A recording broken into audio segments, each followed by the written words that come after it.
Morning. BEd second year के online class में आपका स्वागत है। आज हम बीएड सेकंड ईयर के ऑनलाइन क्लास के अंतर्गत पांचवें प्रश्न पत्र, जिसका नाम है स्वयं की अवधारणा, जिसका अर्थ होता है स्वयं के बारे में जान पहचान करना, यानी स्वयं खुद के बारे में कितनी हमको समझ होनी चाहिए, उसके बारे में इस पेपर के अंतर्गत आपको संपूर्णतया जानकारी है वो प्राप्त होगी। इस पेपर की शुरुआत करने से पहले हम इस प्रश्न पत्र के जो पाठ्यक्रम है उसके बारे में जानकारी है वो प्राप्त करेंगे विस्तृत पूर्वक, जिसके अंतर्गत इस पाठ्यक्रम के अंतर्गत मुख्य रूप से 3 यूनिट है, जिसके अंतर्गत फर्स्ट यूनिट को 3 भागों में बांटा गया है, जिसके अंतर्गत एक मुख्य यूनिट, उसके अलावा 1.1 और 1.2। तो सबसे पहले हम इन 3 यूनिट के अंतर्गत पहले यूनिट का सिलेबस है, उसके संबंध में जानकारी है वो प्राप्त करेंगे। तो पहले यूनिट का पहला सिलेबस है वो इस प्रकार से शब्द एवं शब्द की अवधारणा तथा इनका विकास, इसके संदर्भ में जानकारी है वो प्राप्त करेंगे। शब्द का अर्थ क्या होता है? अपने स्वयं के बारे में जानना, जिसका स्वयं का अर्थ होता है खुद के बारे में जानना, उसकी प्रगति कैसी है। फिर उसके बाद आत्मचरसना, अपन स्वयं के बारे में किस प्रकार से चरसना है वो कर सकते हैं और उसकी प्रगति कैसी होगी। आत्मचरसना आ गई, हम अपने स्वयं के बारे में किस प्रकार से सोचते हैं और स्वरूप कैसा होना चाहिए। फिर आत्मचरसना के प्रकार है वो कितने प्रकार की होती हैं।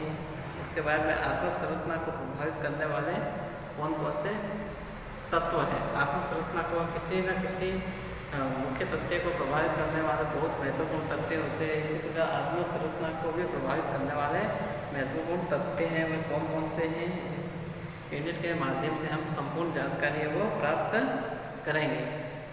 इसके अलावा दूसरा है, इसके अलावा नेक्स्ट है आत्मचरसना के बाद में शब्द की अवधारणा का अर्थ। स्वयं शब्द की अवधारणा के अंतर्गत व्यक्ति स्वयं के बारे में कितना जानता है उसके संदर्भ में जानकारी वो प्राप्त करेगा। फिर नेक्स्ट है उसके शब्द की अवधारणा की प्रकृति है, कैसा इसका रूप होगा, इसका कैसा स्वरूप होगा, उसके संबंध में जानकारी है वो प्राप्त करेगा। फिर व्यक्ति के अंतर्गत स्वयं की अवधारणा को किस प्रकार से विकसित करता है, जिससे व्यक्ति एक महान व्यक्ति बनकर अपने सामने उभर सकता है। इसके लिए भी स्वयं की अवधारणा को प्रभावित विकसित करने हेतु निम्नलिखित उद्देश्यों का निर्धारण किया जाता है। वे उद्देश्य निम्नलिखित प्रकार के हैं। इस यूनिट के माध्यम से हम जानकारी है वो प्राप्त करेंगे। तो और उसके बाद में ये है कि शब्द की अवधारणा को विकसित करने के पीछे हमारी क्या आवश्यकता है।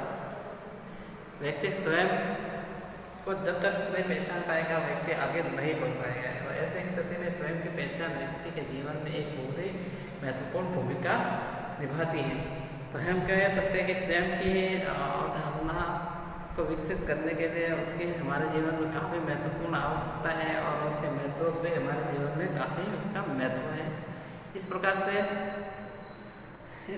हम कह सकते हैं कि स्वयं की अवधारणा का हमारे जीवन में काफ़ी महत्वपूर्ण योगदान होता है। व्यक्ति के जीवन में जब तक व्यक्ति स्वयं को नहीं पहचान पाएगा व्यक्ति आगे नहीं बढ़ पाएगा। इसलिए स्वयं की पहचान करना जरूरी है और वो अपने व्यक्तित्व का विकास है वो कर सकते हैं। फिर इसके बाद में हम पढ़ेंगे स्वयं की अवधारणा को विकसित करने के अंतर्गत शिक्षक व विद्यालय का क्या महत्वपूर्ण योगदान होता है या क्या भूमिका होती है।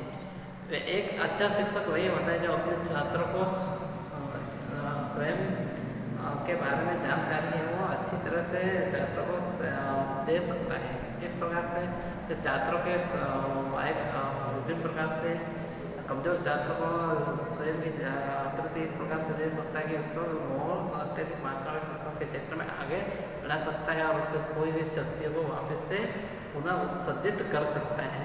तो स्वयं की अवधारणा के विकास के अंतर्गत विद्यालय की और शिक्षक की काफ़ी महत्वपूर्ण भूमिका होनी चाहिए। विद्यालय का वातावरण भी इस प्रकार से होना चाहिए कि छात्रों को अपने विद्यालय के अंदर अपने स्वत्व का जानकारी है वो प्राप्त हो, विद्यालय का माहौल घर जैसा मिले उन्हें। इस प्रकार से स्वयं की अवधारणा के अंतर्गत विद्यालय एवं शिक्षक की काफ़ी महत्वपूर्ण भूमिका होती है स्व की अवधारणा को विकास देने के रूप में। इसके अलावा स्व की अवधारणा के विकास को प्रभावित करने वाले कौन कौन से कारक हैं, जैसे सामाजिक कारण है, मनोवैज्ञानिक कारण है। इसके अलावा विभिन्न प्रकार के ऐसे कई कारक हैं जो स्व की अवधारणा को प्रभावित करते हैं। उन कारकों के बारे में हम पूर्णतः जानकारी हम प्राप्त करेंगे इस यूनिट के माध्यम से। इसके अलावा नेक्स्ट है आत्मा एवं नैतिकता की अवधारणा। व्यक्ति आत्मा एवं नैतिकता की अवधारणा व्यक्ति स्वयं को समझ पाएगा, उसके अंतर्गत बाद में उसके अंतर्गत नैतिकता संबंधित गुणों का विकास होगा और व्यक्ति स्वयं अपने आत्मा के संबंध में जानकारी है वो प्राप्त करेगा। तो हम इस नैतिकता की अवधारणा को भी इसके अंतर्गत इस यूनिट के माध्यम से जानकारी है वो पढ़ेंगे उसकी। इसी के अलावा स्वानुभूति का अर्थ। स्वानुभूति से तात्पर्य है कि ऐसे किसी दूसरे व्यक्ति के प्रति संवेदना का भाव है वो प्रकट होना व्यक्ति के अंदर स्वानुभूति कहलाते हैं। तो स्वानुभूति का मनोवैज्ञानिक अर्थ के बारे में पढ़ेंगे, फिर उसकी मनोवैज्ञानिक विचारधाराओं के संदर्भ में इस वीडियो के माध्यम से जानकारी वो प्राप्त करेंगे। इसी के अलावा सहानुभूति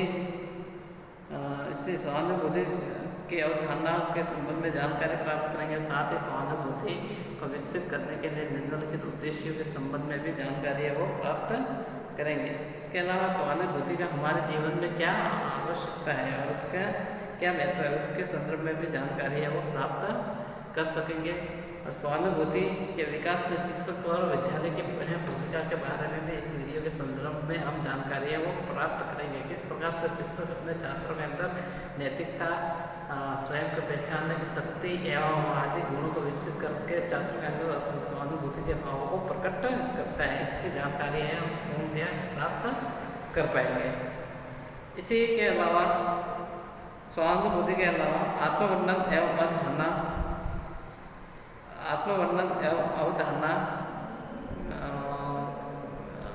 का अर्थ इस यूनिट के माध्यम से पढ़ेंगे। आत्मवर्णन का मतलब होता है व्यक्ति के द्वारा स्वयं का वर्णन करना और उसके अर्थ के संबंध में इस वीडियो के माध्यम से इस यूनिट के माध्यम से जानकारी है वो प्राप्त करेंगे।